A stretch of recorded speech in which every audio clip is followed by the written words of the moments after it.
Young রুমে এলে শিন জিজ্ঞাসা করে, কোথায় গিয়েছিলে? ওয়াং বলে, খেতে। না মানে আন্টের কাছে, কিচেনে গিয়েছিলাম কথা বলতে। শিন বলে, ও আচ্ছা। এরপর নিজের গিটার নামিয়ে রাখে। ওয়াং বলে, থামালে কেন? গিটার বাজাও। শিন বলে, না থাক, এর আওয়াজে তোমার বিরক্ত লাগবে, গেম খেলতে অসুবিধা হবে। ওয়াং বলে, ঠিক আছে বাবা, আমার কোনো সমস্যা নেই, গিটার বাজাতে পারো। সে নিজের বিছানা নিয়ে উঠে দাঁড়ায়। ওয়াং বলে, আবার কোথায় যাচ্ছ? ওয়াং বলেছিল শিনের সাথে থাকতে তার ভালো লাগছে না।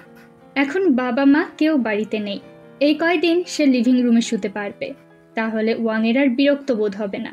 ওয়াং বলে, ঠিক আছে, তুমি রুমে থাকতে পারো। প্রথমে খারাপ লাগলেও এখন অভ্যাস হয়ে গেছে, তাই চুপচাপ বিছানায় ওঠো। আর একটাও কথা আমি বলতে চাই না এবং শুনতেও চাই না। দাদার আদেশ। শিন বিছানায় উঠে আসে। ওয়াংয়ের এই ছোট্ট ছোট্ট কেয়ারগুলো তার ভালো লাগছে। পরদিন শিনের সাথে তার পুরনো বাসার এক বন্ধু কার দেখা করতে এসেছে। কার জিজ্ঞাসা করে, নতুন বাড়ি, নতুন পরিবার, সবকিছু ঠিকঠাক আছে তো? শিন বলে, সে চেষ্টা করছে নিজেকে মানিয়ে নেওয়ার। আন্ট শিনের কাছে আসে। শিন আন্টের সাথে কারের পরিচয় করায়। আন্ট বলে, শিন, তোমার বন্ধু বেশ হ্যান্ডসাম। এটা শুনে কার লজ্জা পায়। আন্ট শিনকে বলে, তা রেডি হয়েছ, কোথাও যাবে নাকি? আসলে আজ শিনের সাথে ওয়াংয়ের ঘুরতে যাওয়ার কথা। ঘরে থেকে তারা শুধু শুধু বোর হচ্ছিল। শিন সেই কখন থেকে রেডি হয়ে নিচে বসে আছে, এখনও ওয়াং চেঞ্জ করছে। শিন কারকেও তাদের সাথে আসতে বললে কার বারণ করে সে অন্য একদিন তাদের সাথে বেড়াতে যাবে। শিন খেয়াল করে কারের শার্টের বোতামগুলো ওপর নিচ করে লাগিয়েছে। শিন বলে, ছোটবেলার অভ্যেস গেল না, সবসময় উল্টাপাল্টা বোতাম লাগাও কেন? আন্ট বলে, ঠিক আছে, কারকে এভাবেই সুন্দর লাগছে। এক কথায় আন্ট ফ্লার্ট করছে কারের সাথে। এমন সময় ওয়াং নিচে আসে, কিন্তু তাদের এই অবস্থায় দেখে সে ভাবে, ওর যখন বন্ধু আছে তাহলে আমার সাথে আর বন্ধুত্ব করার প্রয়োজন নেই। এই বলে সে আবার ওপরে উঠে যায়। কার এবার বাড়ি ফিরবে। আন্ট বলে, কার, আমাদের বাড়িতে আবার এসো। অন্যদিকে ওয়াং রুমে পৌঁছে নিজের পোশাকের দিকে তাকায়। কিছু একটা ভেবে আলমারির সামনে দাঁড়ায়। খুঁজে খুঁজে একটা শার্ট বার করে। আগের পোশাক খুলে সেই শার্টটা পরে নেয়, কিন্তু বোতাম ওপর নিচ করে লাগানো, যেমনটা কার করেছিল। শিন রুমে আসে। চেঞ্জ করতে আর কত সময় লাগবে তোমার? ওয়াং তার দিকে ঘুরে দাঁড়ায়। আরে, তুমিও উল্টাপাল্টা বোতাম লাগিয়েছ। ও শিন, তুমি বুঝবে কিভাবে ওয়াং এটা ইচ্ছে করে করেছে? শিন এগিয়ে এসে বোতামগুলো ঠিক করছিল। এখনো কি বাচ্চা আছো তুমি? ভাগ্যিস আমি খেয়াল করেছিলাম। ওয়াংয়ের এটা ভালো লাগে। সে ভাবে, তার জন্য চিন্তা করার মতো কেউ তো আছে। ঠিক আছে, আমি তোমার ভাই হতে রাজি। এরপর দুজনে ঘুরতে বের হয়। একসাথে খাওয়া, শপিং করা, মন্দিরে যাওয়া, বাড়িতে একসাথে সময় কাটানো, একে অপরের জন্য চিন্তা করা, খেয়াল রাখা। দুজনের মধ্যে ধীরে ধীরে আন্ডারস্ট্যান্ডিং তৈরি হয়। আগের মতো পায়ে পায়ে ঝগড়া মারামারি করে না তারা। ওয়াং স্মোক করতে চায়, কিন্তু লাইটার আনতে ভুলে গেছে। শিনের কাছে লাইটার চাইলে শিন বলে, আরে, আমার এসব ছাই পাশের অভ্যেস নেই, আমার কাছে লাইটার আসবে কোত্থেকে? ওয়াং দেখে পাশে বসে থাকা একজন আঙ্কেল স্মোক করছে। ওয়াং তার কাছে চায় এবং লাইটার চায়। লোকটি তার দিকে তাকায় এবং লাইটার দিয়ে দেয়।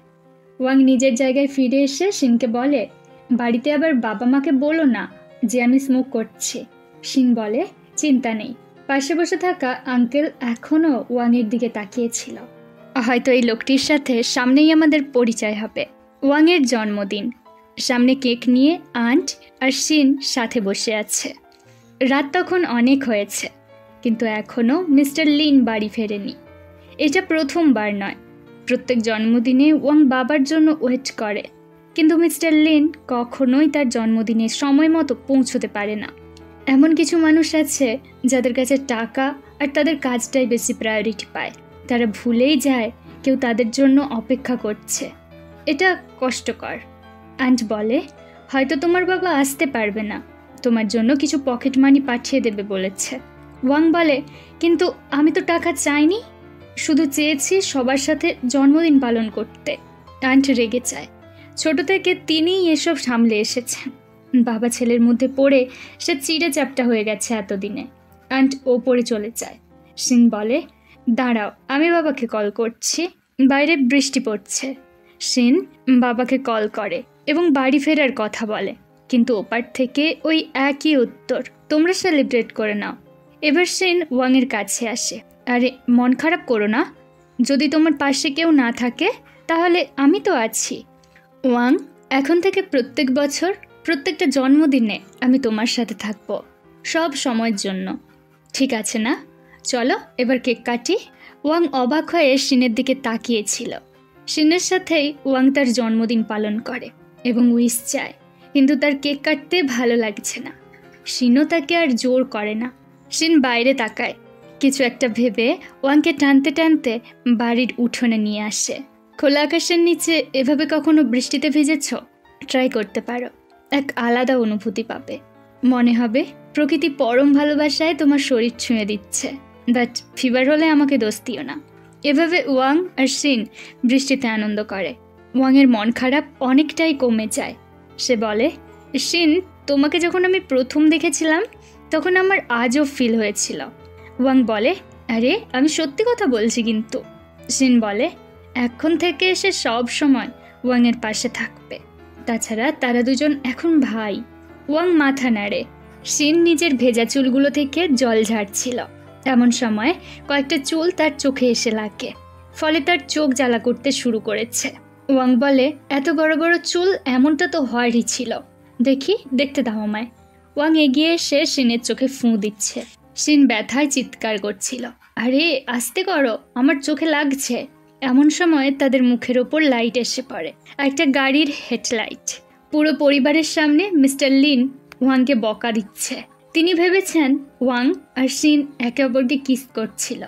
ওয়াং বলে, বাবা কতবার বলবো, এমন কিছু আমরা করিনি। শিনও বোঝানোর চেষ্টা করে, বাবা আমরা দুজন ভাই, আমাদের মধ্যে এমন কোনো সম্পর্ক নেই। তবে মিস্টার লিন চিৎকার করে শিনকে চুপ করিয়ে দেয়। আন্ট বলে, ভাই হয়তো তোমার ভুল হচ্ছে, ওদের মধ্যে তেমন কিছু চললে প্রথম আমিই জানতে পারতাম ব্যাপারটা। মিস্টার লিন উল্টে আন্টকে বকা লাগায়, দুটো ছেলে নিচে বসে এসব করছে আর তুমি ওপরে ঘুমোচ্ছিলে। তোমাকে বিশ্বাস করে এই দুজনের দায়িত্ব দিয়েছিলাম। আমি চাই না এই বাড়িতে লিন ইয়েথির মতো আরও কেউ জন্ম হোক। এটা শুনে আন্ট রেগে যায়। সে বলে, আমিও এই পরিবারে বড় হয়েছি, প্রথম থেকে এখন পর্যন্ত এই বাড়িতে ঘটা প্রত্যেকটা ঘটনা আমার জানা আছে, তাই দ্বিতীয়বার এমন ভুল আমি হতে দেব না যা আগে ঘটেছে। মিসেস ইউ বোঝানোর চেষ্টা করে, ওরা আমাদের ছেলে, ওদের বিশ্বাস করা উচিত। মিস্টার লিন বলে, হ্যাঁ এজন্যই আমার চিন্তা হয়। ভালো করে মাথায় ঢুকিয়ে নাও, আমার ছেলে একজন সমকামী হবে এটা আমি মানতে পারবো না। প্রশ্ন যখন আমার ছেলেকে নিয়ে আসবে তখন আমি সব কিছু করতে পারি। ওয়াংয়ের জন্য আমি সবাইকে ছাড়তে পারি, তুমি আর তোমার ছেলেও এর ব্যতিক্রম হবে না। এবার প্রথমবারের মতো ওয়াং বাবার সাথে গলা তুলে কথা বলে, তুমি মনে করো তুমি যা করছো তা ঠিক, আসলে তোমার কাছে তোমার জেদ সব থেকে বেশি মানে রাখে। আজ আমার জন্মদিন, তুমি পাশে নেই, তখন শিন আমার কাছে ছিল। যখন আমি ওদের পছন্দ করতাম না, তুমি ওদের বাড়িতে এনেছিলে, বলেছিলে তোরা দুই ভাই এখন থেকে একসাথে থাকবি। এখন যখন আমি ওদের সবে বুঝতে শুরু করেছি, মানতে শুরু করেছি, তখন তুমি আমাদের দূরে সরিয়ে দিচ্ছ। আসলে তুমি ভীষণ স্বার্থপর। মিস্টার লিন সাথে সাথে একটা চড় বসিয়ে দেয়। কোথা থেকে কি হয়ে গেল? শিনকে কাঁদতে দেখে মিসেস ইউ তাকে শান্ত করানোর চেষ্টা করে, তুমি আমার ছেলে, আমি তোমাকে বিশ্বাস করি, যাই হয়ে যাক মা সব সময় তোমার পাশে থাকবে। এখন থেকে শিন আর ওয়াং আলাদা রুমে থাকবে। আন্ট শিনকে বলতে শুরু করে, কেন মিস্টার লিন এত রেগে গেছে। ছোটবেলায় তাদের এক ছোট ভাই ছিল, তার নাম লিন ইয়েথি।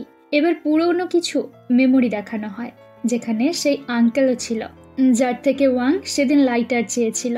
কি এমন ইতিহাস লুকিয়ে আছে? ওয়াং আর শিনের সম্পর্ক কোথায় গিয়ে দাঁড়াবে? এসব কিছু আমরা পরের এপিসোডে জানবো। তো আজকের মতো bye, have a good day.